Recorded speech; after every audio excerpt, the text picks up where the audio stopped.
Thanks for being here. Subscribe to Cheating Stories Best, so you don't miss new stories. The wife concluded that the sooner the better, but what exactly? Today's story has a similar plot. Enjoy watching it. Well, I guess I should have realized something was wrong. We were simply too happily married, everything was going too well. My wife was always attentive, and I always tried to respond in kind. I was as faithful as an old dog, and I believed she was the same. Of course, we had our arguments. Show me a couple that doesn't fight from time to time, and I'll show you a couple without passion. All married couples argue and fight. If we hadn't argued, I would have thought she didn't care. But the arguments always ended in some kind of mutual reconciliation. One of us would explode, we'd argue, let it out, and then make up. I think, if I look back, it was maybe 6 months ago that our family life started to change direction. What can I say about this? Well, it all started with a phone call I received in 2013. I remember it well. It was Friday, September 6th, a little after 2 p.m. The first week after Labor Day went well. We had invited family, her brother with his wife and children, and my 2 sisters with their families. We had a traditional barbecue. The ladies drank wine, we men drank beer, and the children swam in the pool. The rest of the week was the usual back-to-work nonsense. Mrs. Barbara went back to her job, and I went back to mine. Barbara was 37, about 5 feet 6 inches tall, and weighed about 130 pounds, with brown hair and blue eyes. She was the typical too attractive woman who spent too much time and money on clothes and other frivolities. She said her job required it, but regular teeth whitening, massages, skin scrubs, or whatever they call them, plus trips to the salon twice a month always seemed unnecessary to me. Barbara earned a bachelor's degree in business from a local college and worked her way up to assistant director of public relations for a mid-sized consulting firm outside Washington. I was 38, just under 6 feet tall, and weighed about 190 pounds. I have brown hair and brown eyes. Barbara and I met in college, fell in love, etc. I am the deputy head of the accounting department in a large corporation that specializes in lobbying the interests of various charitable organizations. We lived in a nice house in a medium-sized town about 30 miles northeast of Washington. Along the way, we had 2 children. Derek, the eldest, was a senior in high school, and Elaine, the youngest, was in junior high. They both went to the same school, but Elaine wanted her own car since she had recently gotten her license. I was going to make sure she got it. Now for the real nonsense. Barbara did her part, and I did mine. As I said, I received a phone call around 2 p.m. on Friday. It was from one of Barbara's assistants. I didn't know her well, but one of Barbara's colleagues was retiring, and they were throwing him a small party at one of the bars near their office. The assistant told me about the event and added that I needed to be there.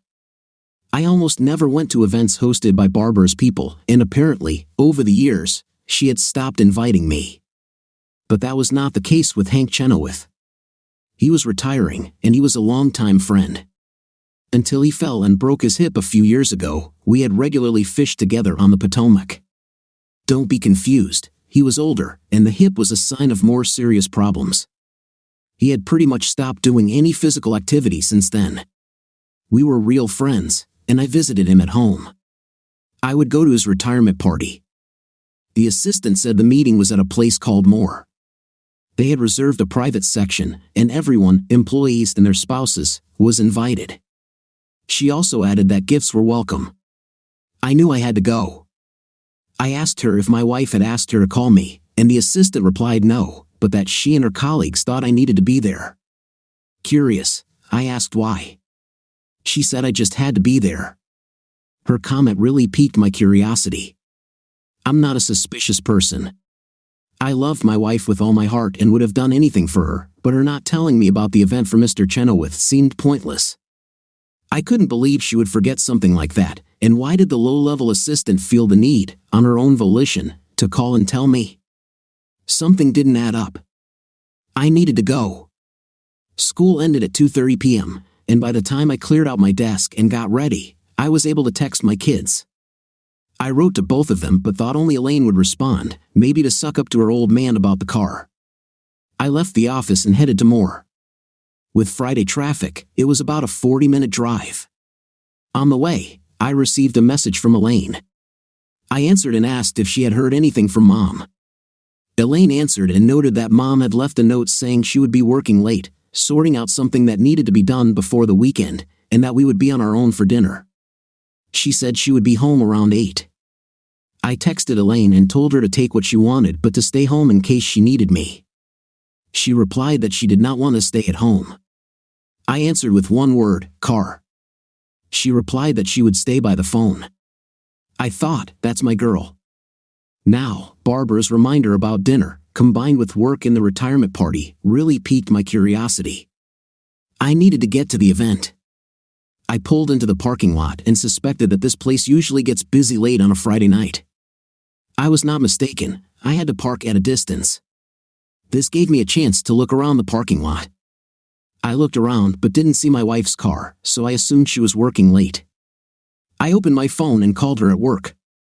I received a standard voicemail saying the office was closed and would open on Monday, but I could leave a message. As I walked to the front door, I thought things were getting more interesting. I walked in, found an employee, and asked where the retirement party was. He led me to the room. When I walked in, I saw almost everyone from her office. The place was pretty packed. I didn't see my wife anywhere. I thought she might have been there if she had gone with someone, but I didn't see her, no trace. I knew a few of my wife's coworkers, so I headed over to them. When I saw one of them, I asked if anyone had seen my wife. I received different answers. Some said she had to skip because she needed to get home, and one even said she mentioned we had plans. I found a young girl who knew me and asked if she had seen my wife. She replied no and said she did not expect to see her. I asked her why she had bothered to call me, and she said she didn't want to get in trouble but that I should ask if Mr. Bose's Woodland, Mr. Matthew Matt Woodland, was at the party. The young woman looked scared. I thanked her and walked away. I didn't want to show it, but her words froze my gut and a stone began to form in my stomach. A few years ago, I had a similar feeling when my son was on a school trip and the bus went into a ditch. Several children were injured, but no one knew which children were injured for quite some time. I felt that same terrible uncertainty now. I thought maybe they were driving together and got into an accident. I held on and found Hank Chenoweth. I wished him all the best and promised to buy him a gift. He asked for a new rod and reel. I said I would remember and promised that we would meet soon. He smiled one of those smiles when you realize that this is not here and now, but in another life.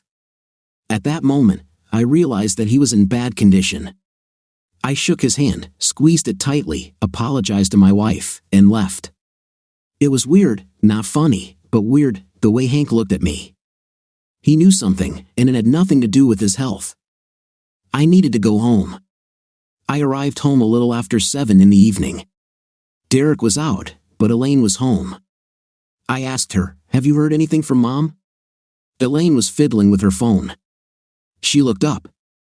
I repeated, "Have you heard anything from Mom?" "No," she answered without looking up. "Not since she left." I was not an expert in new technologies.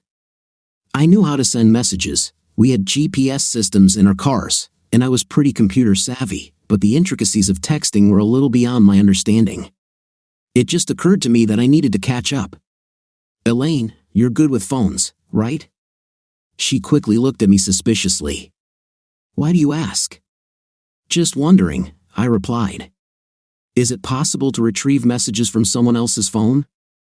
She stopped what she was doing. "You don't trust me?" "No," I replied. "I trust you. Just wondering if, say, I wanted to see what's on someone else's phone." "Whose phone?" she asked. "Not yours, not Derek's, he doesn't do anything anyway," I said, shaking off the thought of Barbara. I grinned. "And you, of course not." "I'm not stupid, I know what can happen." I returned to my original question, "Can I?"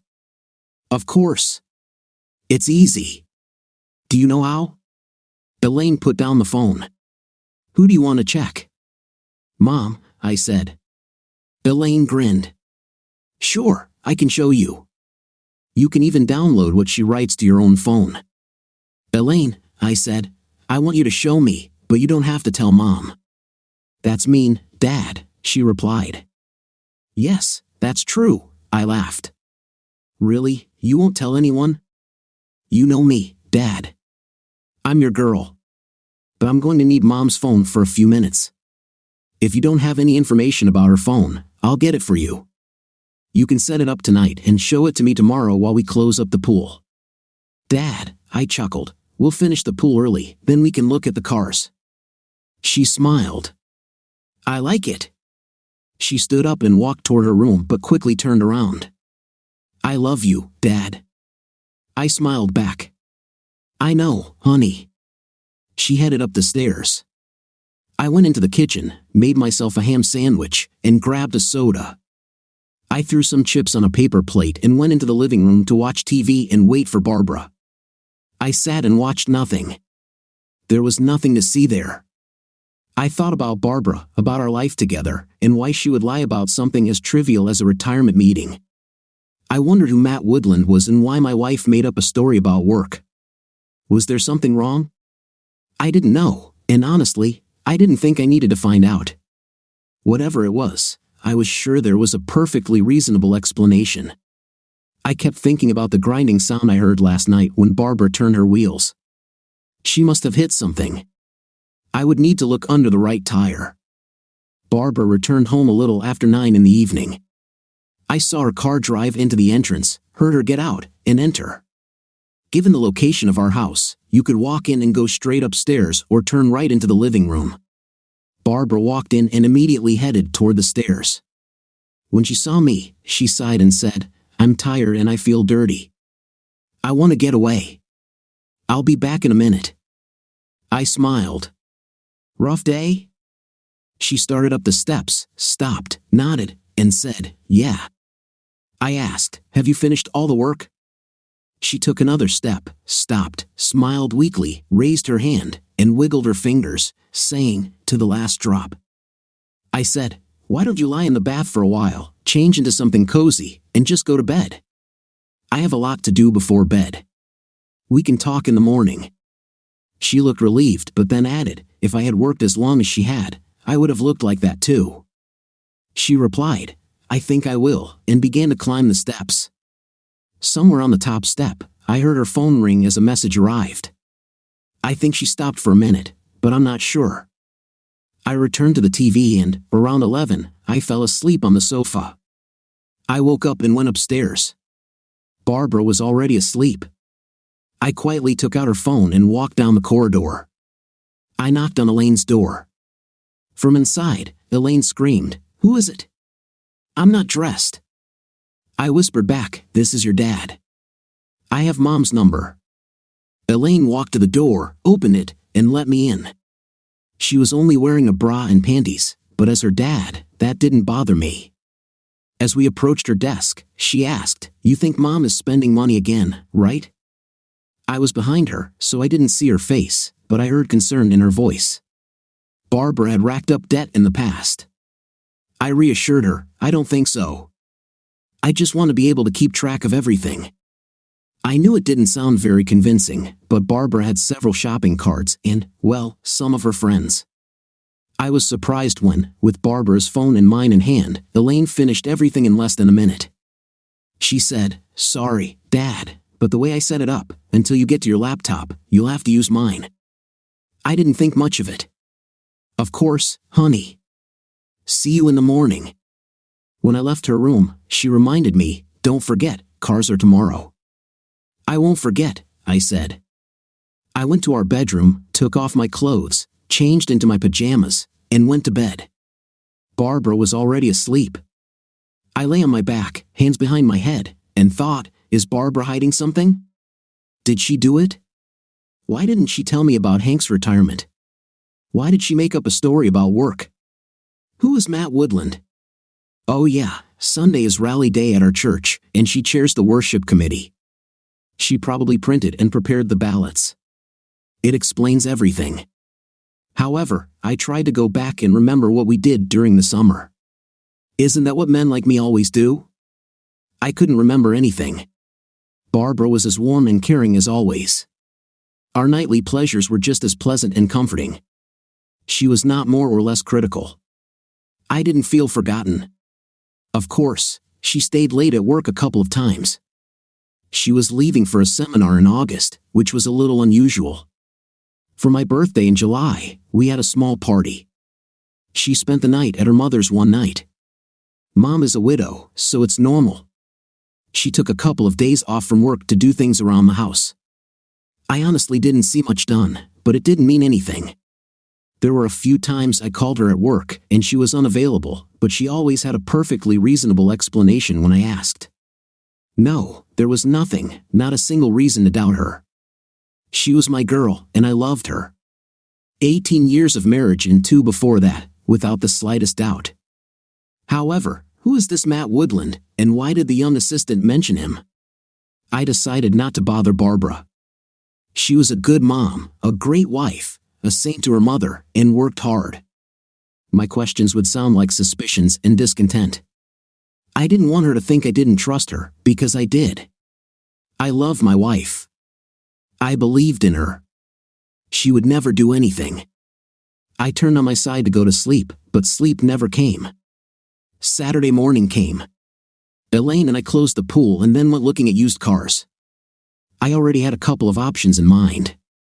We stopped at a Cadillac dealership. They had a pretty decent Kia on their lot. Sorry, there were previously owned cars on their lot. Elaine and I checked it out. It drove well, had a cool 5-speed transmission, and just over 30,000 miles on the odometer. I spoke to the seller, an older gentleman and a very nice man. I told him that my daughter and I were going to grab something to eat, talk things over, and be back in an hour or so. The very nice older gentleman told me that this particular car probably wouldn't be here when we returned. I asked him why, and he said his boss had already reserved it for his daughter. They'd probably take it while we were gone. I listened, thanked him, and told him that his boss should take it for his daughter since we probably wouldn't be coming back. The gentleman offered to keep it if I paid a small deposit, but I declined. A few minutes later, Elaine and I were driving to the Toyota dealership when she asked, "Why didn't you buy the Kia, Dad? It's going to be sold now. His boss is going to buy it for his daughter. It must be a great deal." I gave her a fatherly smile. "Honey, it was just an old fox trying to rush us. That car will be there next week." He was lying, that nice old man. Elaine leaned back. God, it's impossible to trust anyone anymore. That's when I gave her one of my best fatherly smiles. "Don't worry. You'll always have Mommy and me. We'll never let you down. Besides, I have a Toyota in mind." We bought a Toyota. It had slightly higher mileage and a scratch on the dash. The seller gave us a discount for the scratch, and we took it. I called my insurance agent, gave him the information, and he set up insurance for the car. I followed Elaine home while she drove her new car. When we returned, we showed it to Barbara and Derek. Derek was a little annoyed because her car was newer than his Jeep. He also knew that she had received a more reliable car. He complained a little but not too much. I knew why. His Jeep had a spacious rear compartment. Of course, I never mentioned this. Barbara saw the car and was delighted. We had already discussed this. I mentioned 2 cars, and based on my comments, Barbara had already said she preferred the Toyota. Barbara is quite smart. A little later, Elaine took my phone and said she wanted to do something fun with it. She winked at me. I knew she was going to make it so Barbara's text messages could be seen. I thought I'd never bother with it, but it gave Elaine something to do. Barbara prepared a light dinner, some seafood salad and curly fries. We all ate in silence. Derek had plans, and Elaine spent most of her time texting. At the end of dinner, Barbara received a message and walked away for a minute. After dinner, I went out to make sure the pool was ready. A little later, Barbara and I were watching TV.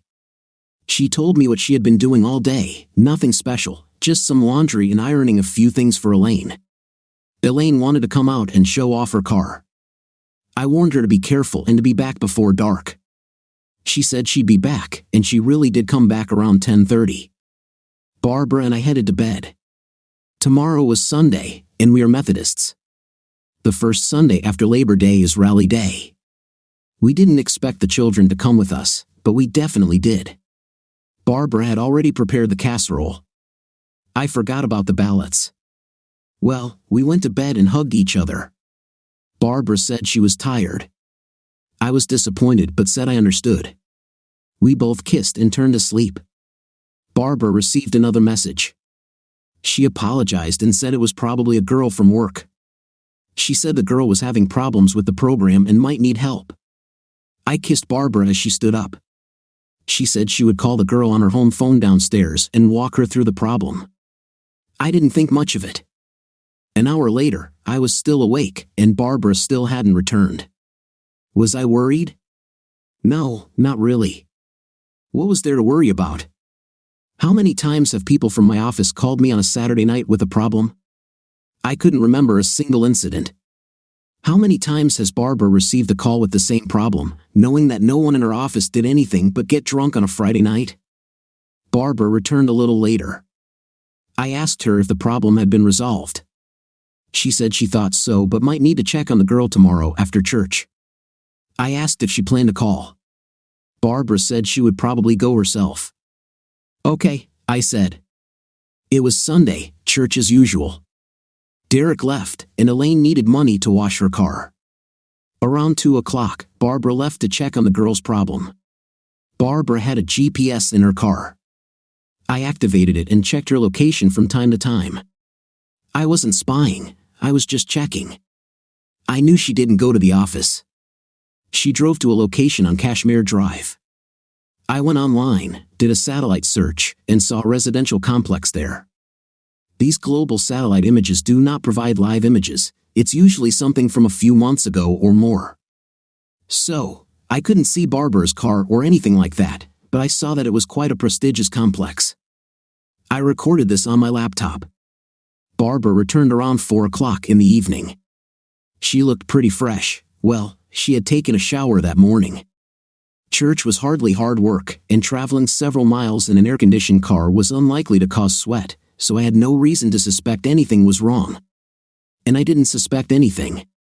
I'd read a little about this. There are probably 100 websites dedicated to different aspects of marriage. Maybe I skimmed through them a little. So, Barbara was back. I asked her, "Did you go to the office?" She replied, "Yes, there was a slight problem with access. The alarm system was on." "Oh, I know the code." "I just had to enter it," I said. "Really? Have you solved the girl's problem?" Barbara asked. Barbara, half laughing, said, "You know those young girls, they panic about everything. I got it all sorted out." I smiled on the outside but not on the inside. "Well, I'm glad you did." Barbara said, "Me too. Would you like to eat out tonight?" I thought, no, I don't want to be near Barbara at that moment, but that's not what I said. "Olive Garden," I replied. "Sounds great. Let's wait for the kids, and we'll all go together." That's what we did. At the restaurant, Barbara received a text and wanted to leave because Elaine and I were discussing her car. I was starting to get a little worried. Elaine drove a little more than I would have liked. I told her, "Elaine, you know this car is mainly for school. I don't want you driving around the neighborhood." "I love this girl," she said. "Don't worry, Dad. I'll be careful." I warned, no texting or talking on the phone while driving. I looked at Derek. "That goes for you too, kid." Derek just grinned and said, "You're going to put a GPS in Elaine's car, aren't you?" "I think you'll need it," I replied, which ruined my evening, but I didn't show it. I told him, "You can rest assured." I smiled at Elaine. "We'll install it tomorrow when I get home from work." She smiled. "I'm all yours, Dad." Barbara was back. I asked, "Problems at work again?" She looked worried. "No, it was Mom." I asked, "Is she okay?" Barbara continued to look at her plate. "No, just lonely." We finished dinner. I drank some red wine. Barbara also drank a little. The children had soda. We got into my Chevrolet. Barbara drove a BMW, and we headed home. Later that evening, when the kids were in their rooms, I tried to hug my wife. She refused, saying she had a headache and was worried about her mother. I thought, well, not once all weekend. Barbara turned off the light. The last thing she said before curling up on her pillow was that she would probably take the day off tomorrow because she didn't feel very well. I moved closer, thinking we would hug a little, but Barbara turned further away and apologized. I gave up. Monday would be busy for me. What's the old saying? Monday, don't trust the day. I got up early, woke up Elaine and Derek. Before I left, I asked Barbara, "Are you feeling better?" She sort of sighed, or maybe sound. "I'll be better. I think I just overate, or what I ate wasn't good for me." "Okay," I said. I kissed her forehead and went to work. My Monday mornings are usually pretty hectic. By the time I figured things out, it was almost noon. I called John Huffman's office. John and I worked together on many projects and used to have lunch together. We agreed to meet downstairs and go to Luigi's, a small lunch restaurant popular with people like us. We went, ordered, and got down to business. I took the shrimp salad, John took the chef's salad. We ate and discussed the usual nonsense. John and I had been good friends and colleagues for a long time. Barbara and I used to invite him and his wife to dinner from time to time, but a little over a year ago, things went south for the Huffmans. John's wife started an affair with a neighbor, left John and their children, and moved away. John had been going through a difficult time ever since. We discussed this when it all happened. His constant comment was that he never believed this could happen to him, but it did. I felt sorry for him. He didn't deserve this. He worked hard, and they had 4 children, all older than mine. She filed for divorce on the grounds of psychological abuse. We both lived in Maryland. He lived in Chevy Chase, and Barbara and I lived much further away. There is no such thing as a no-fault divorce in Maryland, at least not technically. The term irreconcilable differences means nothing in Maryland. An aggrieved spouse can get at their partner using infidelity, and the plaintiff doesn't even need visual or electronic evidence, they just have to prove the likelihood of misconduct. Understand what this means? John could have caught her, but he had children and didn't want to ruin their lives. He took the hit himself. I was glad that I didn't have that problem. My marriage was on solid ground. John's life was completely different. Oh, he was dating someone and had had a few affairs, but it wasn't the same. He said 22 years was a long time. It's not so easy to just walk away, even if you're right.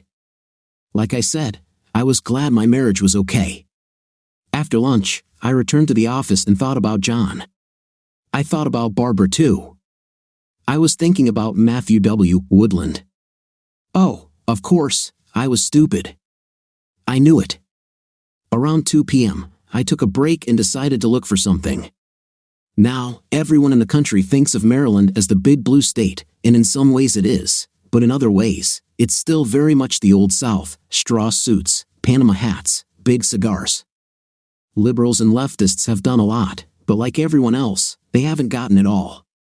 Schools and public companies were still expected to meet some fairly strict standards.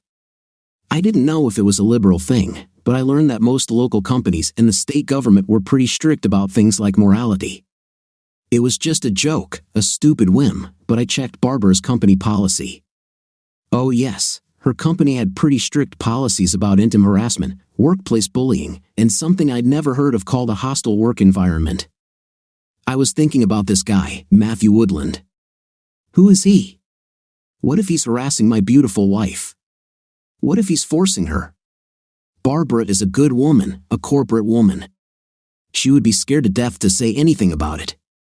Of course, if this Woodland was some kind of big shot and he was after my beautiful wife, I would have to deal with him, yes, deal with him. I could imagine my sweet girl being afraid to make a fuss. She might even be afraid to tell me.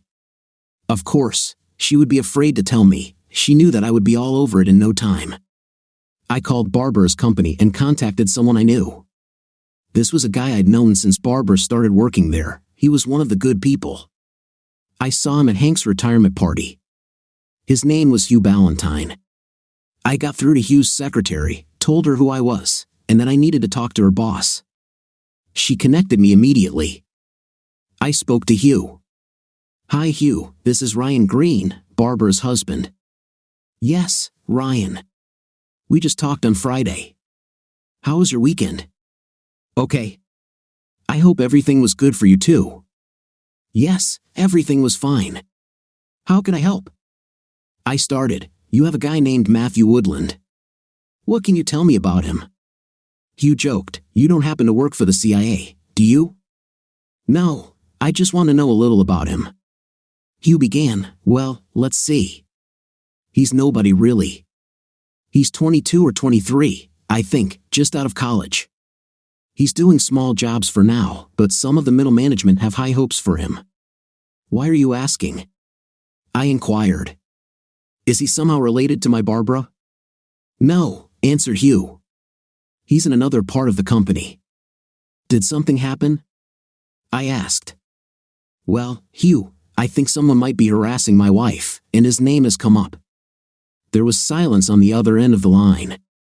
It was a moment filled with anticipation. I wondered if I had caught an intimate predator. If so, I'd deal with that idiot. Finally, Hugh said, You know, Ryan, I think I've seen them together a couple of times. Is there something you want me to say to HR? I leaned back. I caught the stupid. No, Hugh, don't worry. I can handle it myself. I leaned back further, relieved that I found the problem. The rest of the day passed easily. On the way home, I stopped and bought Barbara a dozen red roses and a bottle of her favorite perfume. She needed to be comforted. I was her husband, and that was my job. I returned home at the usual time. Barbara was in the kitchen. She wasn't doing anything, she just sat at the table. I looked around and didn't see Elaine or Derek. Looking at Barbara, it seemed like she was crying. I gave her the flowers and perfume. I asked, What's wrong, honey? Barbara didn't look at me, she looked at the floor. The children, they ran away. I leaned back. What? They ran away? Barbara nodded. They left a note saying they won't come back until you come home. Elaine wants you to call her immediately. Damn it, I thought. What's gotten into them? I pulled out my cell phone and quickly dialed Elaine's number. She answered after only one ring. I was angry. Elaine, what's going on? You and your brother go home immediately.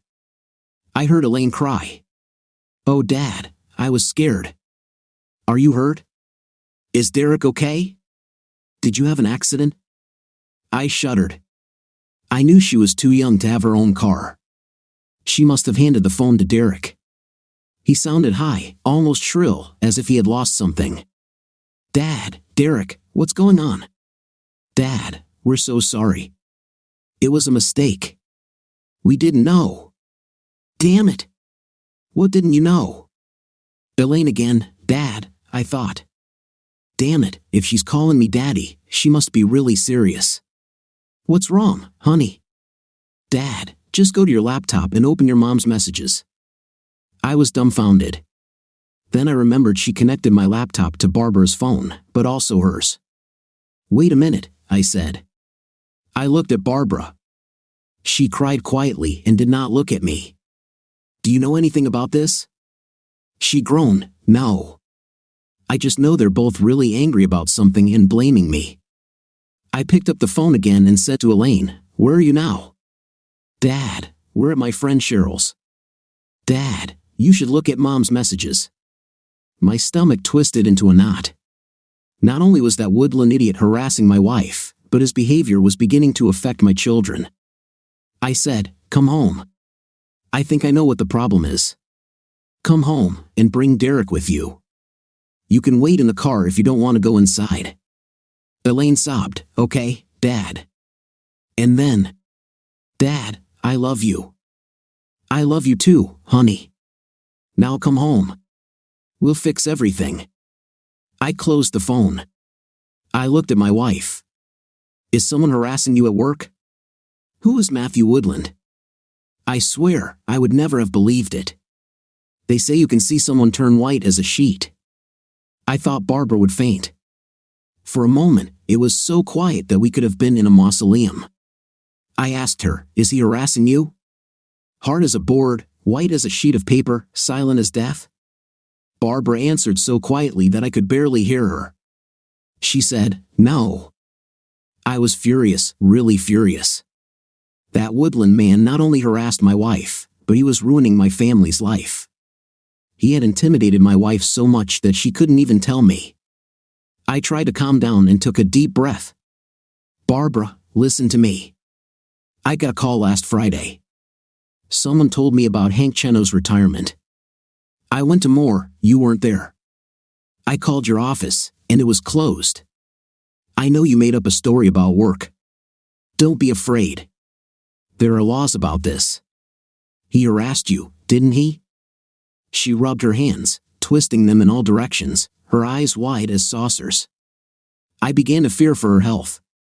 I spoke as calmly and quietly as possible. "Tell me, Barbara. We can handle this." I reached out to hold her hands. "Tell me, honey." She pulled her hands away. "No." "Oh, Ryan," she sometimes called me Ree instead of Ryan, "he didn't harass me." I was on edge. I didn't know what to do. Should I have gone to his house and beaten him to a pulp or done something different? Okay, this wasn't the moment to recount my military service, how I earned a Silver Star in Iraq or Afghanistan, or when I saved 20 of my comrades from an RPG attack. But here's the truth. I joined the Maryland National Guard right out of high school. I used the money they provided to help pay for college. I never did anything beyond being a clerk. I went through basic training but didn't do much beyond that. While I was in the Guard, I smoked a little, just a bit. One day, an officer who was a doctor in real life grabbed my hand. I never made it past the E5 rank, by the way. He told me I had a problem and needed to quit smoking, otherwise, I needed to see my family doctor. That's what I did. I went to our family doctor, who immediately diagnosed me with endarteritis obliterans, also known as Berger's disease. He asked if I remembered how dizzy I felt the first time I smoked. I said yes. He explained it was because my capillaries were shrinking and squeezing out the oxygen. Over time, they would remain closed, and I would begin to lose body parts due to gangrene. He said, "Don't believe me? See for yourself." He stood up, walked around the table, and pointed to my legs just above the groin. He said, "We might have to amputate them eventually." Then he said, "Ryan, you will walk or you will smoke, but you won't be able to do both." I was devastated. He told me to quit smoking and do anything that would improve and restore my blood circulation. So that's what I did. I started running, pulled out an old set of York dumbbells I bought back in 9th grade, and began lifting weights. I trained day and night. I ran every day. If anyone wanted, they could smell the fear from my sweat and clothes. Did I resort to steroids or vitamins? No, I was just working hard. I worked like hell. Had I lost my legs? No. Had I quit smoking? Yes. Was I becoming physically stronger? Of course. I definitely didn't know how to fight and had never thrown a fist in anger in my life. But now I was angry and built like a brick wall, without ripped abs, of course. But I had arms, biceps, shoulders, and strength. If I said I could kick that idiot's 5th place, I could. I tried my best to remain calm. "It's okay, Barbara. You can tell me. It's Ryan, you know me." Barbara looked as scared as I was angry. She whispered again, "No, Ree," she sometimes called me that instead of Ryan. "He didn't harass me." I needed to make her understand. "Honey, it's okay. On Friday night, Elaine took your phone and used some app to connect her laptop and mine to it. We have all the texts you've sent that man since then. If necessary, we can take him to court. I know the law. I know your company's anti-harassment policy. Trust me, everything will be fine." She collapsed, dropping her head and her hands on the table. "No, Ryan," she said. "He didn't molest me. I molested him." I was stunned. I heard it, but I couldn't believe it. No. I got up from the table and went to get my laptop. I turned it on, found the folder, opened it, and started reading. Everything was wrong. It couldn't be. There were only about 200 words, all in a day. They were like death. She was right. She was pursuing him. He was not hers. He wasn't married, at least I didn't think so. I read some of the lines over and over again. They were terrible. I love you, Matt. You make me young again. When can we meet again? I can leave this Sunday. I want you so much. You are my heart. You own my heart. Let's both take Monday off. I need you. I don't care, I'll do whatever you want. I'll leave my husband. I can't live without you. There it was, in black and white, my wife, my family, my life. Everything I had worked for, everything I had ever wanted, everything I had ever valued was sitting there on the computer screen, dead. I felt dead. I wanted to die. I knew my life was over. Then I heard a car pull up in front of the house. They were children. I closed the screen, folded the laptop, and carried it. I quickly went out to the car and arrived just as Derek and Elaine were leaving. I pushed Derek back into the car. Go back to Cheryl. Stay there until I call, I said. Elaine looked at me, her tear-stained face asking, You read them, didn't you? I told her to just go back to Cheryl and wait for my call. She said, Okay, Dad. They both returned to the car but did not drive away. I yelled at them to leave, but Derek only moved 30 feet away. I thought, to hell with it. I turned and looked at the house, thinking, You're a cheater. You'll get exactly what you want. I returned to the house. Barbara was at the front door. Ryan, I walked past her. I think I pushed her too hard because she hit the door frame. I didn't care. I quickly but calmly walked upstairs to our bedroom. Our bedroom had a retractable staircase leading up to the attic where our suitcases were stored. I got up and threw off all the suitcases, hers and mine. I went back down. She stood at the bedroom door. Ryan, I didn't look. If I looked at her, I knew I would kill her. I went to her side of the closet and started pulling out her dresses, all those expensive dresses she had wanted. I threw them first into one suitcase, then into another. She entered the room. Ryan, I didn't look up. I continued to load her things. I said, You're leaving. She came up and grabbed my hand. I'd lost control. I didn't hurt her, but I lifted her onto the bed. You could start helping me pack my things, I said. She stood up and just looked at me. I didn't wait. I filled all the suitcases, travel bags, and 2 cosmetic kits. When they were full, I went down and grabbed a box of trash bags. I was surprised it didn't take long. I collected everything that belonged to her, down to her toothbrush, into some kind of container. I started taking it all out to her car. She followed me, crying. Ryan, please, she said. You can help, you know. She tried to stand in my way at the front door. I just pushed her away again. She slipped and fell. I didn't care. I felt like I could hit her. Soon, I packed all her things into her BMW. I was surprised that everything fit. She continued to follow me, crying and begging, Ryan, please don't do this. Ryan, oh please, I'm sorry. I was a fool. Ryan, oh Ryan, darling. Ryan, honey, this is good, finally. I collected all my things, threw her my purse, it hit her right in the chest, and told her, get out of here, and never, and I mean never, come back. She was hysterical. The neighbors all came outside to watch. She screamed, Ryan, don't do this. Don't kick me out. I have nowhere to go. I stopped. Despite my anger, I smiled. Oh no, there is. You have Matthew. Go to your new lover. I carefully, and I must admit despite my anger, carefully put her into the car.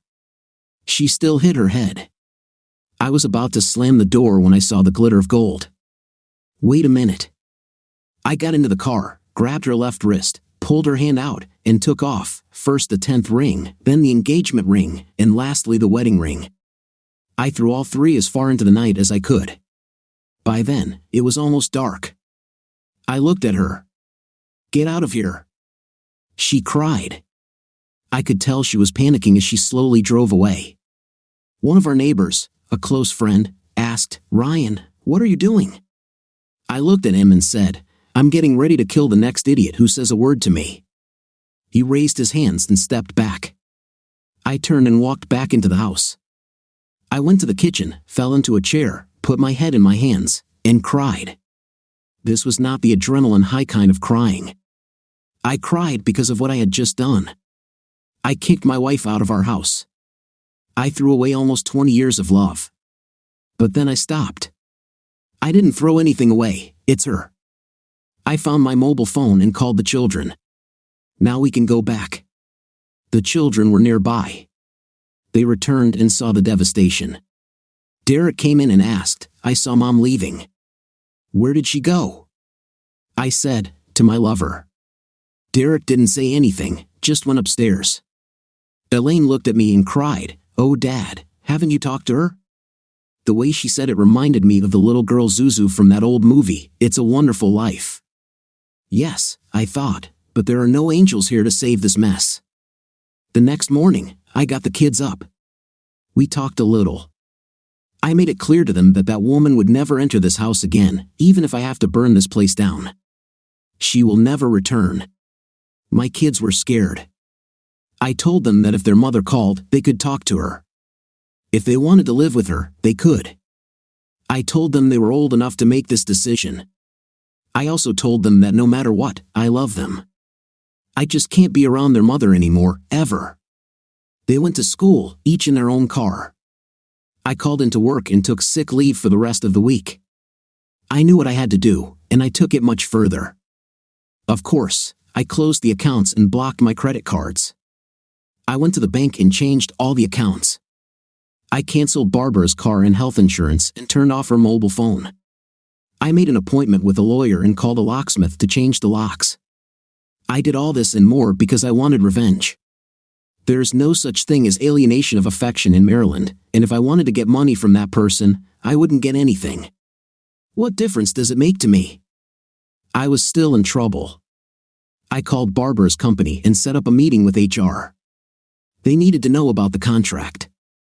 I wouldn't call it a moral contract, but it meant the same thing.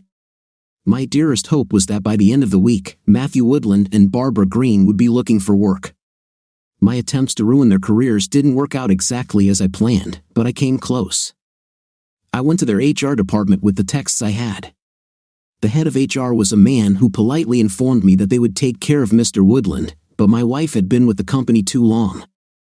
He said she definitely couldn't stay in the public relations department, they would need to find something else for her. The rest took much longer. I saw a lawyer who explained Maryland laws to me. If I tried to file for divorce, it would be painful and incredibly expensive. But there was an alternative in Maryland, a separation agreement. The lawyer explained it as a limited divorce. Technically, we would still be married, but we would be living separately. There could be no night relations while we were apart. If after a year there was no resolution, the limited divorce would become an absolute divorce. During this year, Barbara and I could not have a relationship with each other, and if either of us had a relationship with anyone else, it would be considered adultery. Yes, if she touches her new boyfriend, she will commit adultery. Damn it, she already did, but I'll catch her. I hated her. I hated her so much. Of course, there were questions about child support, possibly alimony, custody, health insurance, and some property issues. But the most important thing was that there would be a date 1 year from the initial filing, after which the divorce would take effect. I asked the lawyer if one spouse could apply for this without the other's consent. He said yes, but the judge might require some kind of counseling. I thought about counseling, screw counseling, but the lawyer told me that if the judge orders it, I will have to do it. This made me angry, but I decided it was a price to pay. In the end, I gave him consent and left his office. I was in a daze, utterly destroyed. Deep down, I still found it hard to believe what she had done, but it was all there. I was amazed at how much she had changed. I was also amazed at how much I had changed in less than a week. I went from a loving husband willing to die for his wife to a man obsessed with hatred and consumed with revenge. Did I care? No. I would have my pound of flesh, even if it meant cutting out her worthless, traitorous heart. Before this, I had only thought of Hank Williams' song as something fun to dance to. Now, well, a couple of weeks later, I heard from another friend at her company, an insider. They had transferred Woodland to another location in another state. My friend thought they would let him work there until the fire died down and then find a reason to fire him if he didn't quit. He said they had the same plan for Barbara. She was transferred from public relations to a department about which she knew almost nothing, which meant a reduction in wages. He believed she would be fired within a year. Yes, I got my revenge. Nothing else worked. Derek was angry at both of us. He packed his things and moved in with a friend. He promised to keep me informed about school, and I promised to make sure the tuition was paid when he finished. Elaine returned, but it was not a happy time. I could check her grades online. When I saw they were dropping, her reaction was lukewarm. I had a classic come-on moment. I didn't know what to do. Barbara did indeed move in with Woodland. Damn, she had no other place. She stayed there for about a week before they told me she had found something for herself. I found out where it was, a rat hole. Well, she saw it coming. I had a house and intended to stay. A lot of capital went into this. We lived there for over 10 years and refinanced twice. We had never been affected by a housing collapse. Then, we were proud of our wisdom. It didn't matter much now. If we couldn't reach an agreement, we probably would have sold it. I looked around. There were so many memories. Memories were another problem. I was surrounded by them. Everywhere I looked, I saw reminders of our past life, another life, and now a dead one. There were photographs, but they were more than just pictures. Of course, the family portrait taken when Derek started high school, our wedding photo, Elaine in a tutu, they all mattered. I think the figurines under the plastic dome in the Chinese cabinet irritated me. No, they were still stupid things.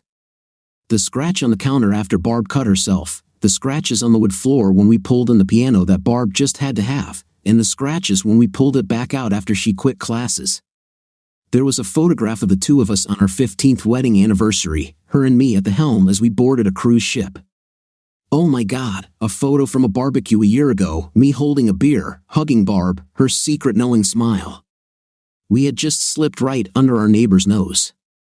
Yes, oh yes, these were the things that hurt.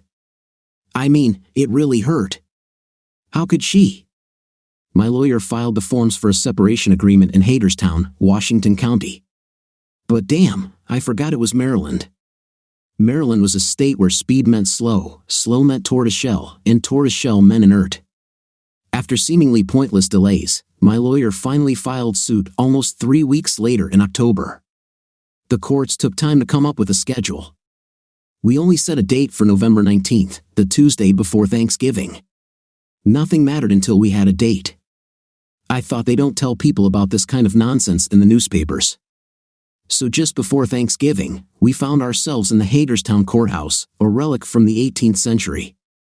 The appointed judge had run off to God knows where, and we had a replacement. We didn't find out about it until we got there.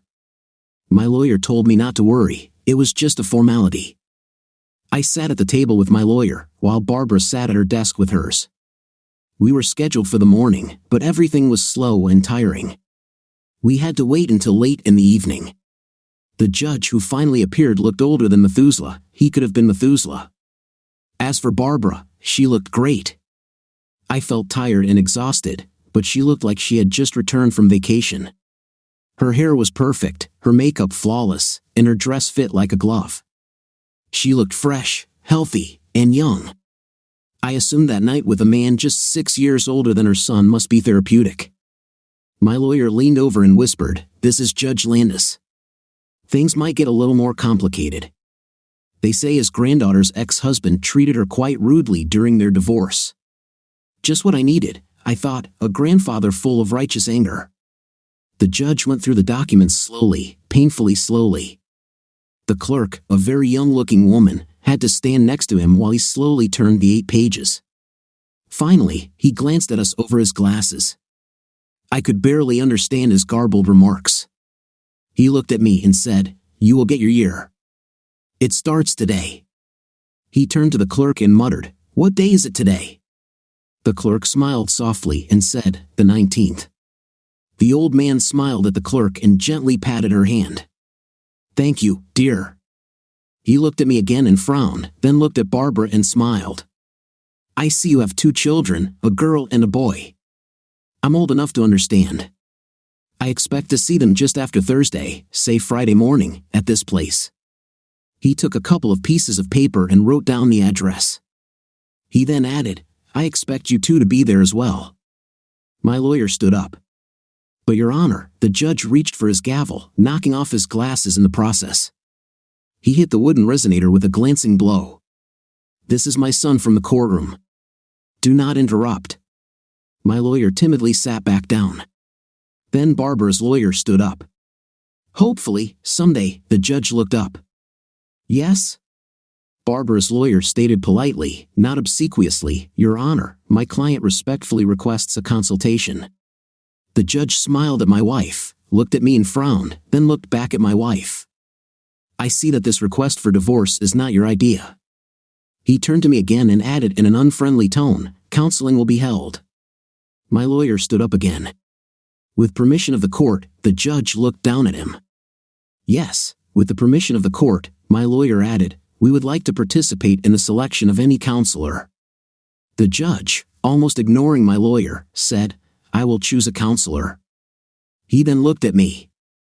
"Whoever it is will treat both spouses fairly." I shrugged. I heard a whistle and felt the railroad tracks on the back of my head. The judge then closed the proceedings. "I will see both children at the designated location on Friday morning. I expect both parents to be present. The presence of lawyers is not required.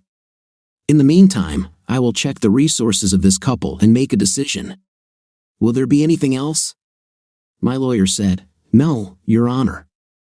Barbara's lawyer agreed, and that was it until Friday. As we left the courtroom, Barbara approached me. "Should I bring the kids, or do you want to?" I had no idea. "Did she get to them?" I replied, "Well, Derek will stay with," she interrupted, "he is with me now." Damn, I thought. He moved in with a friend. Now I find out that my son is dating a cheating defector. I started to say something about Elaine. Barbara interrupted me again. "I know Elaine is with you. Tell her I said hello and that I love her." I thought, this is seriously screwed up. I replied, "So it's Friday morning." I saw the address. It was a private home on the outskirts of Hagerstown.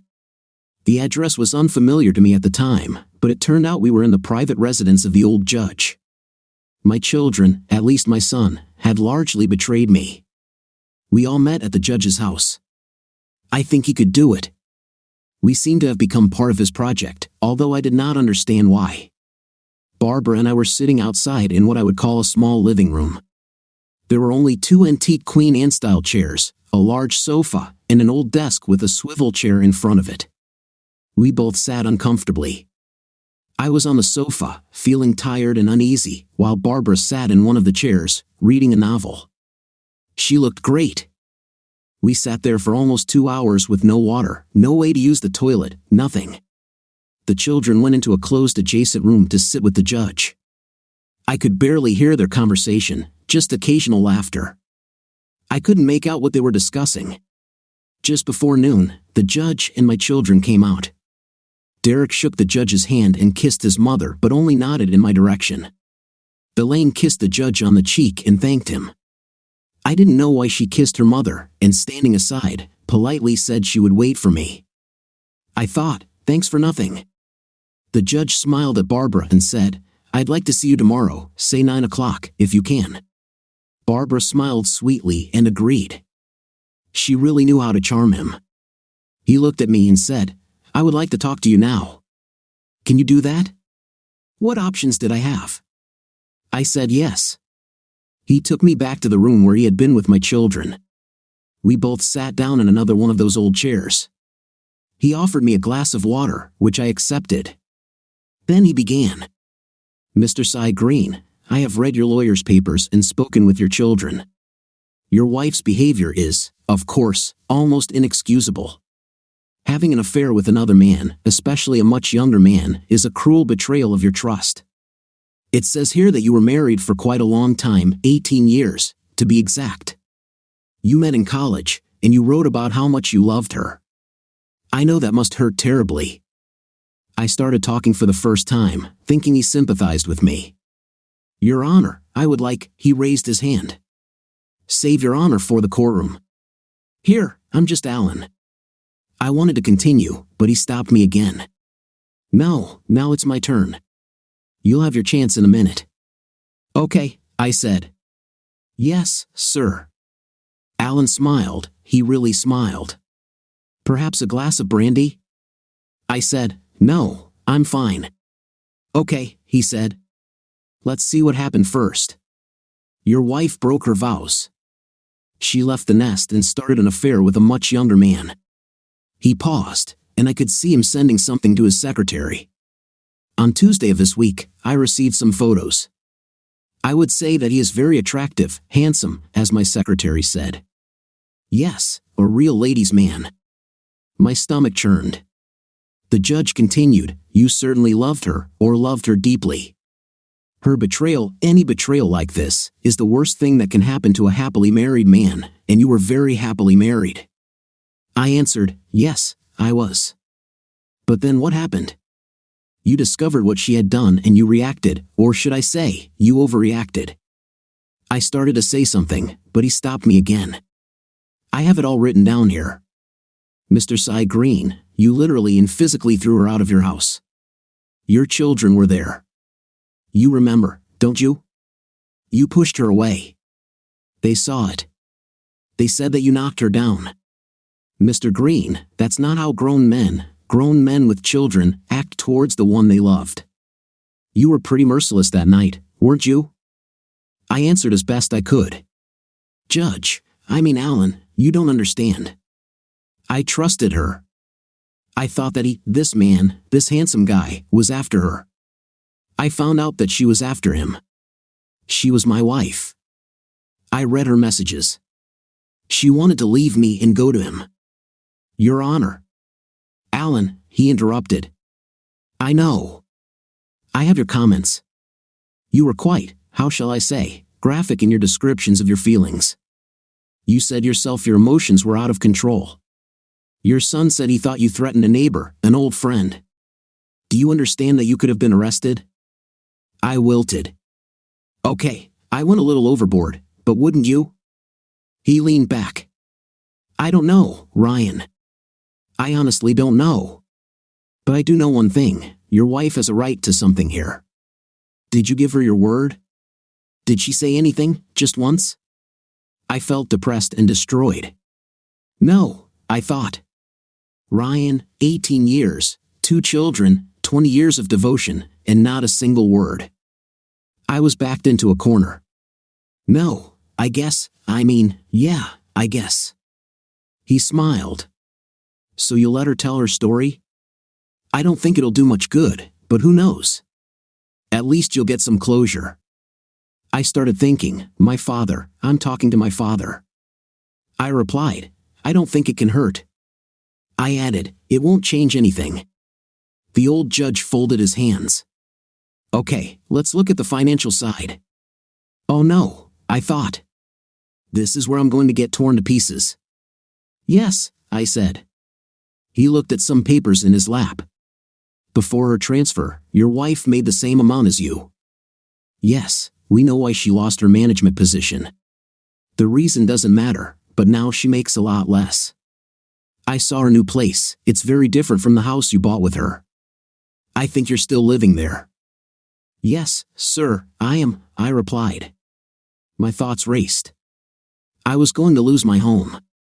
If they found out at work, I would be humiliated. The judge began to lecture me.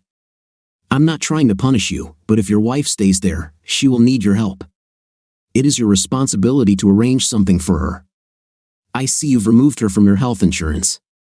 Her insurance is more expensive and the coverage is less. There are other costs as well. You removed her from your car insurance. The companies will find out and may put her on a high-risk policy. You removed her from your credit cards. You could ruin her credit rating. Credit companies can give her a real hard time. Do you see what you've done, Ryan? She's still technically your wife. She is the mother of your children. You've rushed into things that will harm you, her, and your children. He continued, son, I know you're hurting. People at your job will talk. You'll be called a cold evening's rage when you kicked her out will also be known. You might be labeled a violent person. If she lets her lawyer loose, I know him, and he will be merciless.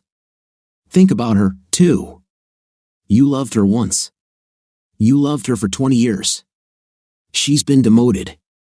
She's a beautiful woman, and you know how women feel about that. She will be humiliated every day she goes to work. She will be called a failure. What about your children? Her shame and adultery will hurt them, but so will your revenge. All the values you tried to instill in them will be called into question. They are suffering, Ryan, and you're both to blame. Now, about the money, he said. I'm afraid you'll have to help with this, perhaps before the end of the year. I asked how much. He handed me a paper with some numbers. I stared at the paper in bewilderment. I can't do this. I'll have to sell the house. Judge, this is the only house Elaine knows. I don't think Derek remembers. No, sir, I can't do this, I said. He took the paper back. There is another way. Desperate, I asked, which one? You have a spare room in your house, Alan said. Elaine says it's a small office. I started shaking my head. He continued, Elaine has offered to give her room to your estranged wife. You both can still be legally separated as long as you agree to avoid any intimate contact. I kept shaking my head from side to side. He continued, I could have you evicted until Elaine turns 18. Ryan, a mother always gets first priority when it comes to children. I don't want to do that to you. Barbara doesn't have to stay with you all year, just long enough to get your finances in order. It could take a few months, maybe just a few weeks. I felt the blow coming. I don't. Mr. Green, he said, these are your children, your future. You can't tell me that you couldn't at least be polite to your wife for a few weeks. We'll be in counseling. Who knows? I'm not suggesting reconciliation, but you and your separated wife will be near each other. As long as you live, your children have the right to some stability, don't they? I slammed my hands on my knees. I need to use the restroom. Judge Landis pointed to the door. I apologized and went to the toilet. I looked in the mirror. How could she look so good, and I look so bad? Why am I making all the sacrifices when she is the one who ruined everything? It's not my fault. It's not fair. But I knew I had lost. I walked back to where Judge Landis was waiting. I'm not promising anything, but I think if she stays away. He neither smiled nor frowned. I'll talk to Barbara. Maybe then all three of us can get together again. He stood up and extended his hand. Ryan, these things happen. You'd be surprised, sometimes they work. I'm not suggesting a return to what is clearly irretrievably lost, but some form of peace is not beyond the realm of possibility. One day, your children may get married. Someday, you and Barbara will have to at least pretend to be friends. I wanted to cry, just cry. But I knew that he was right and wrong about friendship. Of course, I didn't know where this would lead. I hoped Barbara would refuse to come back, but I wanted to keep the house, even if it was just for a couple more years, long enough for Elaine to graduate from high school and go to college. I needed this house. This all seemed less likely since Elaine had already fallen off in her studies. Late Thursday evening, a week before Thanksgiving, I received a call from Judge Landis' office. Barbara wanted to return, but she agreed to take the small office room. Elaine could keep her room. We set a moving date for that Sunday. Sunday arrived. I hired some movers, and 4 hours later, Barbara was where it all began. The children were delighted. Barbara seemed cautious. I was miserable. I left and spent the whole day outside the house. I ate at a restaurant and didn't return until it was time to go to bed. While I was gone, Barbara and Elaine cleaned the entire house from top to bottom. Derek took Barbara's car and washed it. He stopped at the station we usually used, but it was closed. He said he left a note, requesting an examination. Derek mentioned it was an old Chevrolet Cavalier in pretty bad shape. Elaine and Derek had worked out a system where they shared rides to school so their mother could use one of their cars to commute to work. Our new living conditions brought changes I hadn't foreseen. With the exception of Barbara's small room, I could still move around the house freely, but everything else was different. Barbara brought all her clothes, so Derek gave away all his closet space and moved his things downstairs. We had a simple bathroom in the basement, a small toilet, sink, and shower. Derek started using this bathroom. The old office didn't have a bathroom, but Elaine's room had a full bath that Barbara and Elaine shared. I still had the master bedroom, complete with our old king bed, a full bath with a shower, and a jacuzzi tub. The master bedroom had a huge double closet. Before the breakup, Barb's clothes had taken up most of the space. I offered to share, but no one accepted, so I had a huge closet that was almost empty while things were stacked everywhere.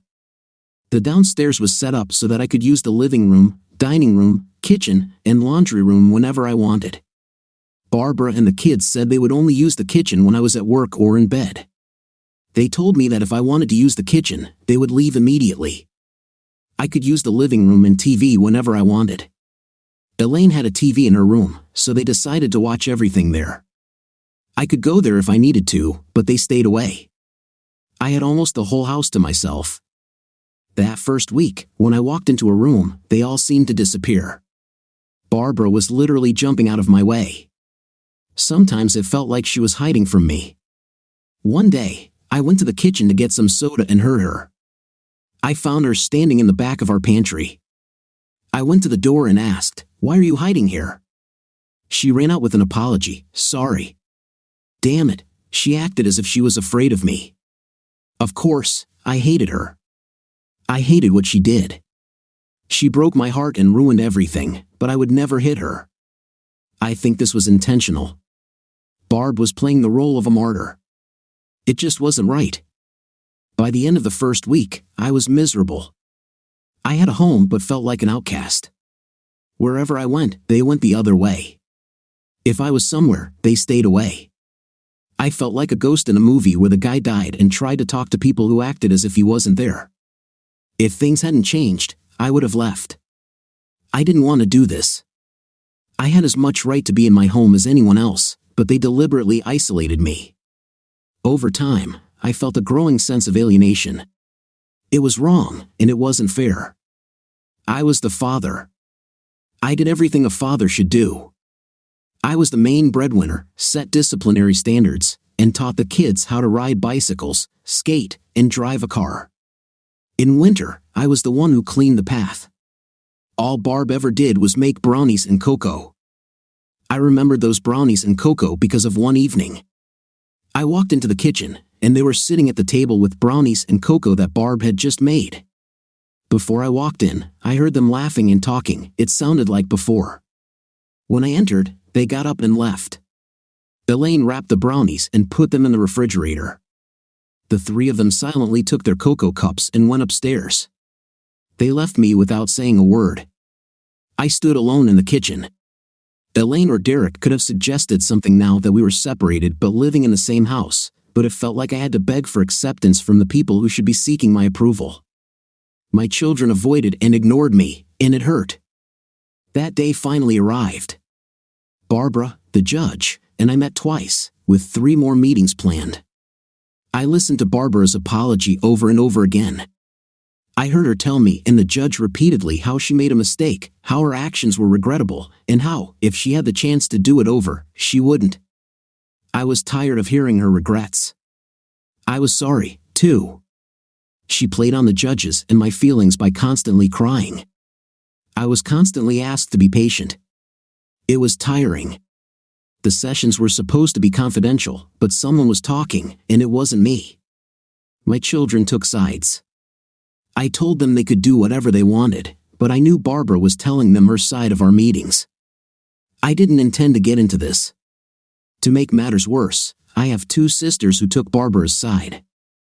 They knew the details of my anger that night when I kicked Barbara out, but their understanding of what she had done to me and our family was distorted. I was surrounded. I knew what the judge wanted: reconciliation. I thought it was possible, but very distant, far, far away, maybe in another life. Somehow, I let them convince me to put reconciliation back on the table, but I wanted answers.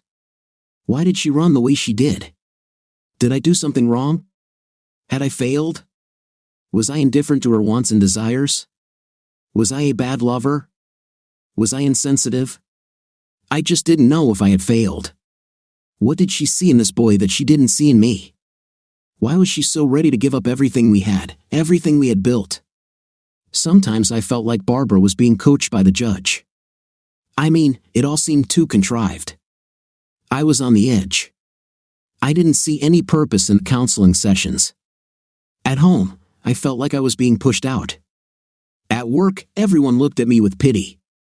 In my free time, I started looking for an apartment. I mean, what's the point? Then, one morning, it happened. This was our third of 5 planned counseling sessions. The dam broke, and I got my answers. I was so upset. I stated everything as if for the 100th time. I said, "No more crap, Barb. Tell me, speak up. Why him? What was it?" I was completely amazed when she finally decided to open up. I saw the judge trying to stop her. He said, "Barbara, take your time. Ryan's not ready." But Barb said, "I can't keep this in anymore. He needs to hear it." I saw the judge just shake his head. Barb began, "Ryan, Matt was different. He was young, excited, and unpredictable. One time, instead of just going to bed, he picked me up and threw me onto it."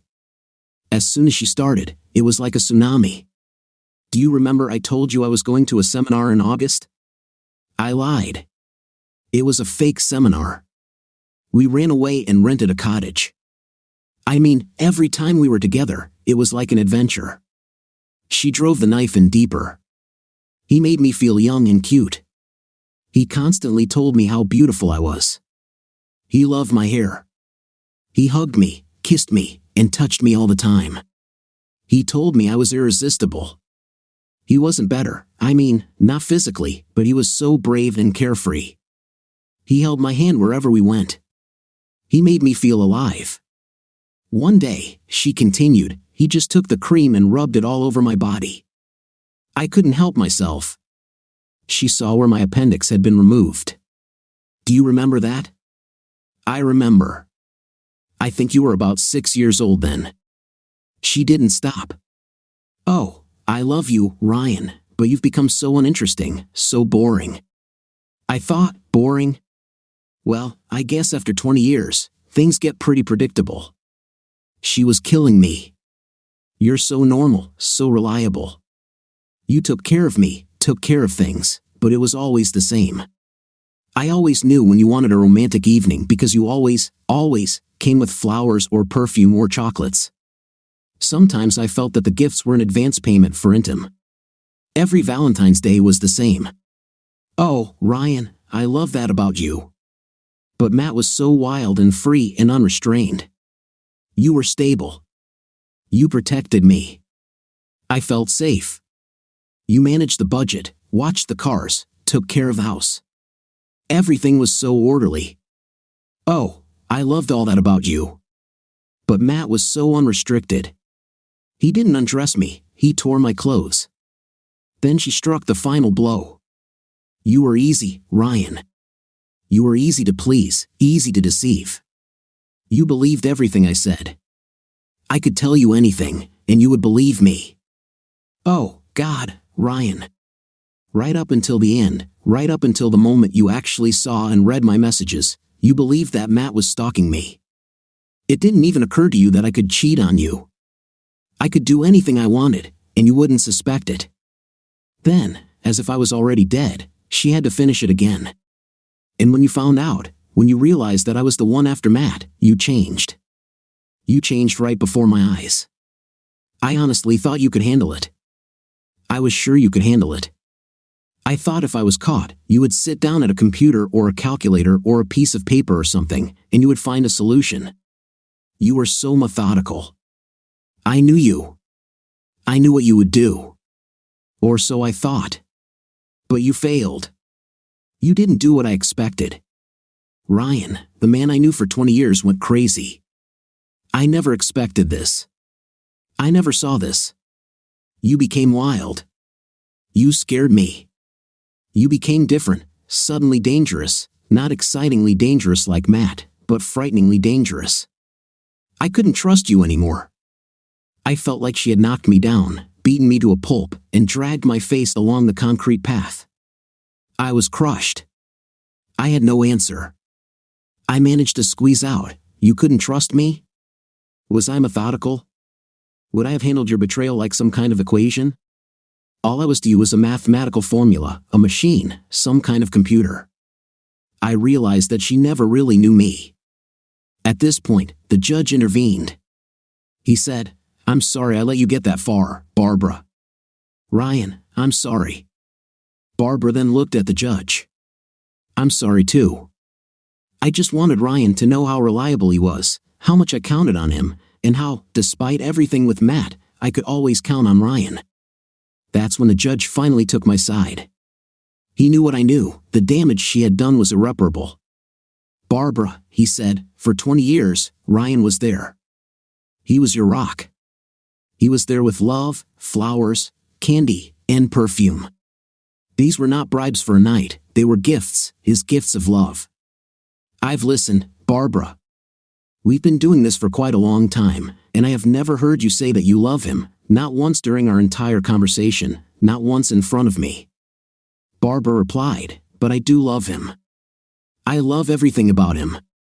Judge Landis then left, and a man named Alan appeared. He finally addressed the situation directly. "Do you really love him? Have you ever really loved him?" It was the end for me. I stood up and said, "This is it for me, Judge. This is the end.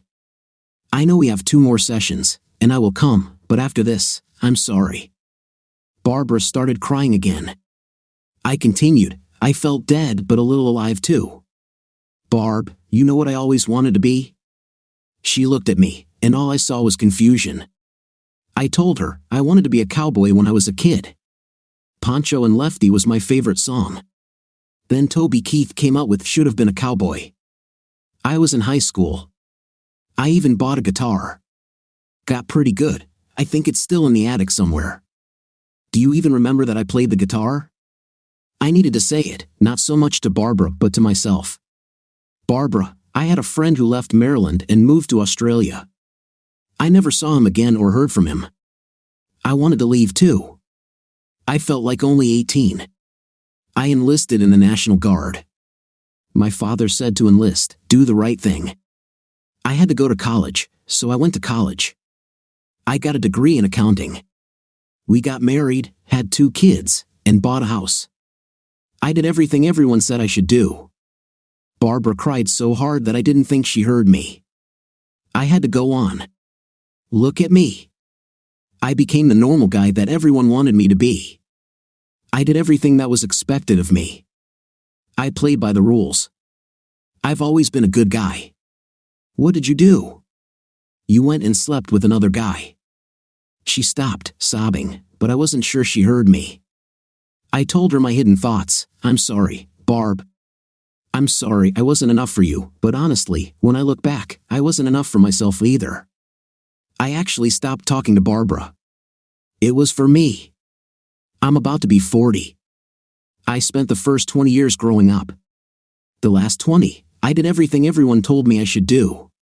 That probably included flowers and candy and regular intimate. This is the end. I'm not 40 yet. I missed a lot. I'm sorry you realized that I was not enough."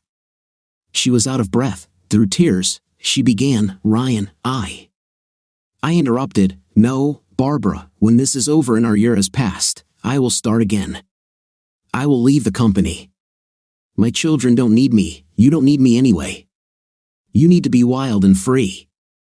Sorry, I don't know where I'll go or what I'll do, but it definitely won't be that anymore. I turned and looked at Judge Landis. "Judge, I want to go through the last 2 sessions. I'll hold out until next November, then I'll leave." I concluded, "Barb, I love you. I will always love you. What's not to love? You're perfect. But I don't want to be perfect anymore. I don't know what I want. I know I want something else. Who knows what the future will bring? I'm keeping everything, and I mean everything, my options open. I'm telling you, after next November, if I never see you or Derek or Elaine again, it will be okay, because I know I did everything possible. The next stop for this train is for me. I owe it to you.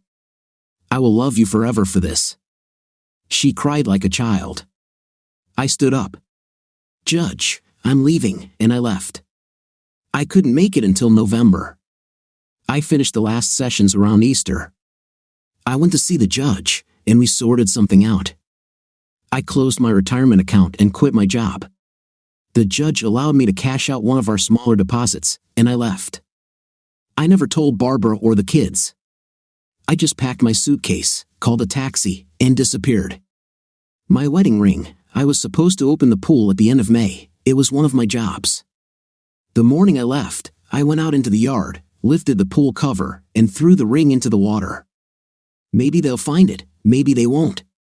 Heck, I thought, now that I wasn't there to open the pool, they probably wouldn't even bother doing it. When I threw Barbara's ring, I was aiming for the neighbor's yard. I remembered how he mows the grass high. I thought that by June, her rings would be buried deep in the ground. How symbolic. Where was I going to go? Well, I was too old to be a cowboy, but I always loved fishing and swimming. Although my fingers were no longer as dexterous, I could still play the guitar a little. Where could a person like me go? I went to Key West, Florida, the last place anyone would look for someone like me. I started growing my hair and grew a big mustache, but no beard. I remembered my dad's words about Woody Hayes and quick blow jobs. I got a job at a bar. At first, they forced me to work for free, but I was reliable, and they started paying me. I played guitar at night, although not very well, but most people were too drunk or high to notice. I had 3 pairs of pants, a pair of brown jeans, a pair of blue jeans, and a pair of beige jeans. Okay, I also had shorts. I wore flip-flops and sneakers. I vowed never to wear a button-down shirt, sport coat, or tie again. I stuck to ripped t-shirts and enjoyed it. From time to time, I thought about the children and Barbara. I'd miss them too, but I'd take a few shots and those thoughts would go away. I learned that there were other women. For an old man, I'd become quite popular. I made new friends. Some of my most beautiful friends were not girls. I didn't do anything with them, but they accepted me, and I felt good. I tried diving, went fishing, and helped out on some of the piers. Some men with boats allowed me to participate from time to time. I was good with numbers and helped some of them with their taxes. I continued to live my life. It was another Monday when my life became confusing again.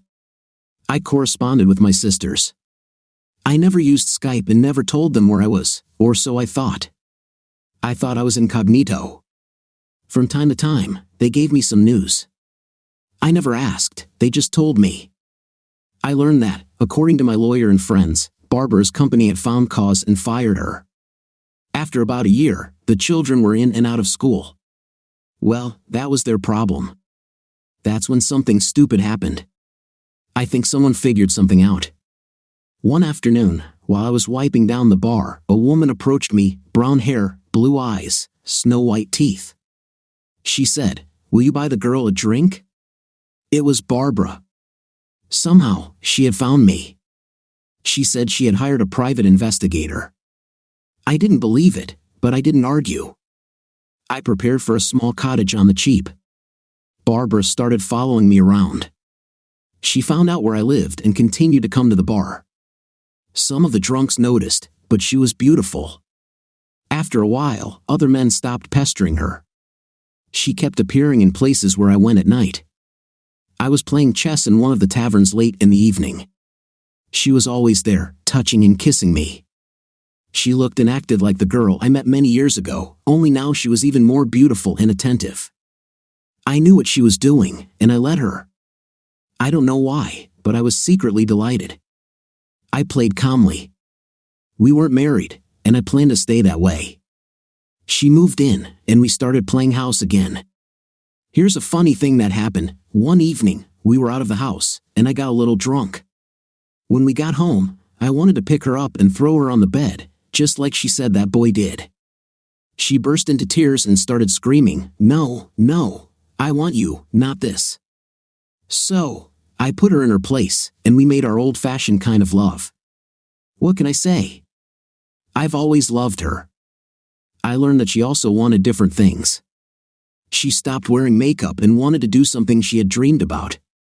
She took up pottery. I'll say this, the girl didn't have an iota of talent, not one iota. Still, she kept trying. She found a nice woman who owned a gift shop.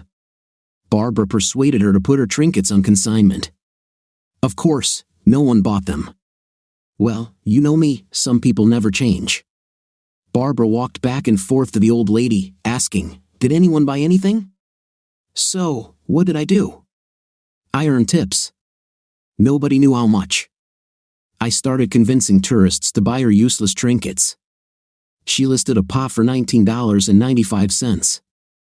I talked a tourist into buying it by giving him the cost of the pot plus another $120 as an after-purchase incentive. Barbara returned home all delighted. "Look, paradise, someone bought one of my things." I'd say something like, "Great, Barbara.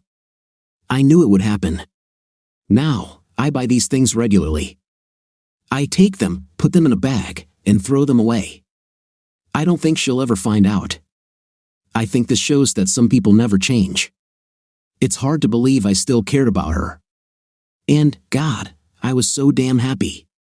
The end probably. What do you think of our story today? In my opinion, the man's life was derailed during the very conversation when Barbara confessed to him. What do you think? Let me know in the comments. See you in the comments.